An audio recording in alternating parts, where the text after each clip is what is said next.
অন্য ভ্যালেন্টাইন। কবিতাটি লিখেছেন অভিক রে। 7ই ফেব্রুয়ারি। আজ দেখা করতে যাওয়ার পথে ওর জন্য 10টা লাল গোলাপ কিনলাম টালিগঞ্জ মেট্রোর সামনে থেকে। দাম শুনে তো আমার রেটিনায় সর্ষে ফুল। অন্যদিন যে গোলাপগুলো মাত্র 5 টাকা করে নেয়, আজ সেগুলোই 30 টাকা। এই নিয়ে 10 বছর হলো আমাদের সম্পর্কের। মহারানীর আবদার, বছরের সঙ্গে সঙ্গে গোলাপের সংখ্যাও বাড়াতে হবে। তার মানে এই পরের বছর 11টা, আর আজ থেকে 40 বছর বাদে 50টা। এটা আবদার না গভর্নমেন্ট নোটিশ মাঝে মধ্যেই গুলিয়ে যায় আমার। 8ই ফেব্রুয়ারি। আজ এই নিয়ে প্রায় 3729 বার প্রপোজ করতে হলো ওকে। এই প্রপোজ ডেফে তো একটা অজুহাত মাত্র। প্রথম মহিলা ভালোভাবেই প্রত্যুত্তর দিতেন, তারপরে একটা নতুন কায়দা শিখলেন। প্রায় ঘাড় ধরে প্রপোজ করিয়ে নেওয়ার পর চুপ করে আকাশের দিকে তাকিয়ে থাকতেন। আমি যখন বলতাম, কিরে উত্তর দিলি না যে, অনেকক্ষণ চুপ করে থাকার পর মুচকি হেসে বলতেন, ভেবে দেখব। আর আজ তো কিছুই বললেন না। খানিকক্ষণ চুপ করে থাকার পর একটা মৃদু হাসির শব্দ পেলে মনে হলো। বুঝলাম ওটাই ওর উত্তর। 9ই ফেব্রুয়ারি। চকলেট নিয়ে হ্যাংলামোর একটা লিমিট থাকে। একবার অটোয় করে যেতে যেতে একটা বাচ্চা ছেলের ক্যাডবেরিতে টুপ করে ভাগ বসিয়ে দিয়েছিলেন ভদ্রমহিলা। ব্যাস, তারপর কি কাণ্ড! লোকের খিদে পায়, কবিতা পায়, ওনার চকলেট পায়। তবে মোটা হয়ে যাওয়ার ভয়ে কখনো নিজের টাকায় কিনে খান না। আজ ওর জন্য একটা বড় চকলেট কিনে নিয়ে যাওয়ার সময় দেখলাম রাস্তার অন্য পাড়ের ফুটপাতে একটা ছেলে তার প্রেমিকার জন্য একটা আমার মতোই বড় চকলেট কিনে নিয়েছে। দেখে মনে হলো তার মানে আমি একা নই। 10ই ফেব্রুয়ারি। আজ শরীরটা খারাপ থাকায় আর দেখা করতে যেতে পারিনি, এরমটাই জানিয়েছি মহিলাকে।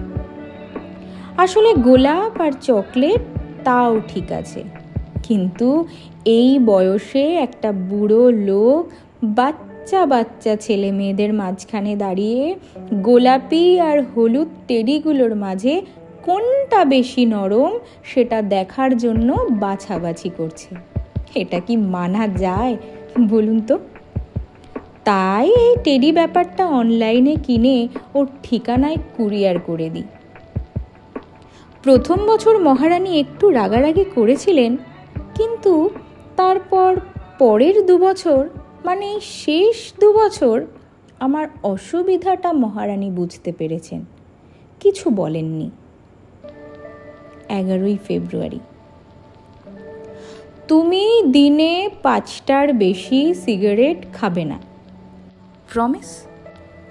আমি ছাড়া অন্য কোনো মেয়ের ছবিতে লাভ রিয়্যাক্ট দেবে না, promise? I like your salt and pepper look, so you are not going to dye your hair, promise? এই ছিল মহিলার গত 3 বছরের প্রমিস করানোর নমুনা। এই যৎসামান্য প্রমিজিং এজেন্ডা নিয়েই যে মানুষটা গত 3 বছর ধরে দিনের পর দিন আমাকে সহ্য করেছে, তাকে ভালো না বেসে থাকা যায় বলুন? তাই আজ আমি আগে ভাগেই বলে দিলাম, প্রমিস, তুই যা বলবি আমি তাই করব। শুনে মহিলা এতটাই হতভম্ব হয়ে গেলেন যে ঠোঁট থেকে আর কোনো কথাই বেরোলো না। 12ই ফেব্রুয়ারি। আজ একটা সিকিউরিটি গার্ড আমাদের দেখে কিছুক্ষণের জন্য থমকে গেছিল। মহিলার বরাবরের অভিযোগ আমার উচ্চতা নিয়ে। আমি যখন ওর পাশে হাঁটি তখন নাকি আমাকে ওর জেঠু বলে মনে হয়। আমাকে জড়িয়ে ধরলে নাকি ওর মনে হয় উনি পাহাড়ে ওঠা প্র্যাকটিস করছেন।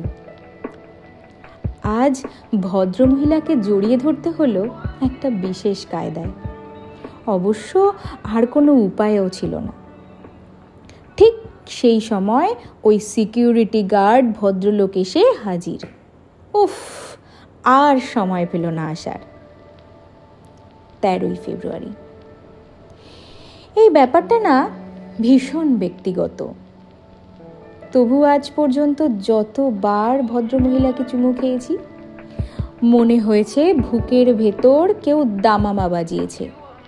আজও তার অন্যথা হলো না। শুধুমাত্র সিকিউরিটিটা এসবের মাঝখানে এসে পড়ে আরও একবার আমাদের দেখে অবাক চোখে তাকিয়ে রইল। কাউকে বোধহয় আগে এভাবে চুমু খেতে দেখেনি। কি করব, মহিলা যে মাটির নিচে কফিনের মধ্যে দিব্যি শুয়ে আছেন। চুমু খেতে গেলে আমাকে তো ঠোঁটটা মাটিতে ঠেকাতেই হবে। 14ই ফেব্রুয়ারি। গতকাল জড়িয়ে ধরার পর মাটি থেকে উঠে দেখি সমস্ত জামায় ধুলো লেগে আছে। এই সিকিউরিটি গার্ড ভদ্রলোক নির্ঘাত আমাকে পাগল ঠাউরেছেন। অনেক লোকের মুখে শুনেছি যার কেউ নেই তার ঈশ্বর আছেন। তবে আমি মনে করি যার কেউ নেই তার অপেক্ষা আছে। আর এই অপেক্ষাই পারে সারা জীবনের মতো আলাদা হয়ে যাওয়া দুটো মানুষকে এক আকাশের তলায় সামনাসামনি দাঁড় করিয়ে দিতে। গত 8 মাস ধরে তুমি আমার পাশে নেই, কিন্তু আমার থেকে অনেক দূরে মাটির নিচে যে তুমিটা চুপ করে শুয়ে আছো, আমি জানি সে অপেক্ষা করছিল এই 7টা দিনের। এই 7টা দিন কারোর চোখে লোভ দেখানো, কারোর চোখে আদেকলাপনা, কারোর চোখে কলোনিয়াল হ্যাংওভার। আমিও মাঝে মাঝে বিরক্ত হতাম এই 7টা দিন আসলে। কিন্তু আজ তুমি যখন আমার পাশে নেই তখন বুঝতে পারলাম এই 7টা দিনের মাহাত্ম্য। এই যে বছরের 5টা দিন ধুমধাম করে দুর্গাপুজো হয়, এই যে বছরের নির্দিষ্ট একটা দিনেই ঈদ পালন করে মানুষ, এই যে বছরের নির্দিষ্ট একটা দিনেই সমস্ত শহর ঝলমল করে ওঠে ক্রিসমাস পালন করার জন্য, এগুলো তো বছরের যে কোনো দিনেই হতে পারত। কেন হয় না? কারণ তাহলে অপেক্ষা নামক শব্দটাই চিরতরে মুছে যাবে উৎসবের অভিধান থেকে। আমরা যারা ভালোবাসাকে একটা ধর্ম হিসেবে মেনে নিয়েছি, তাদের কাছে এই 7টা দিন একটা ধর্মীয় উৎসব। ছোটবেলা থেকে আমি কোনোদিনও ডায়েরি লিখিনি। গত 7ই ফেব্রুয়ারি রাতে প্রথম লিখতে বসেছিলাম। তাই গত 6 দিন যা যা লিখেছি সেগুলো পড়ে হাসি পেলেও সেটা সম্বরণ করার চেষ্টা করব। আজ এই পাতাটা এখানে বসে লিখছি কারণ তোমার ইচ্ছে ছিল আমার প্রেমপত্র লিখতে দেখার। এই লেখাটা শেষ হওয়ার পর ডায়েরির 7টা পাতা আমি রেখে যাব। সাথে নিয়ে যাব এমন একটা ডায়েরি যাতে চাইলেও এই 7টা দিনে কোনো দাগ কাটতে পারবে না। আবার এইভাবেই পরের বছর এই দিনে একটা ডায়েরি হাতে নিয়ে বসবো তোমার সামনে। যাওয়ার সময় রেখে যাব আরও 7টা পাতা। ততদিন অপেক্ষা করো, কেমন? By the way, security guard ভদ্রলোকের সাথে আজ ঢোকার মুখে দেখা হলো। কাল ওইভাবে কফিনের ঠোঁট ঠেকিয়ে রাখার কারণ জানার পর টানা 5 মিনিট জড়িয়ে থাকলেন। তুমি ছাড়া কেউ প্রথম আমায় এতক্ষণ জড়িয়ে থাকলো। হিংসে হচ্ছে না তো?